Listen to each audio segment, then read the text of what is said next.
Congratulations అన్న. హర హర మహాదేవ్, మహాదేవ్, ఓం నమః శివాయ. బర్త్డే స్పెషల్ గా మిగిలిపోతుందా సార్? బర్త్డే స్పెషల్ గా మిగిలిపోతుందా? నేను యాక్చువల్లీ బర్త్డే రోజు రిలీజ్ అయింది ఎలా ఉంటదని టెన్షన్ పడ్డాను. బట్ అందరూ ఇప్పుడు చాలా బాగున్నారు.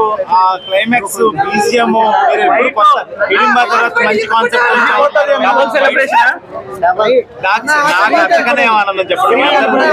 శివుడాజ్ఞ లేని ఏమైనా కథలు అంటారు అలాంటిది ఆయన. Thank you brother. First of all happy birthday to you.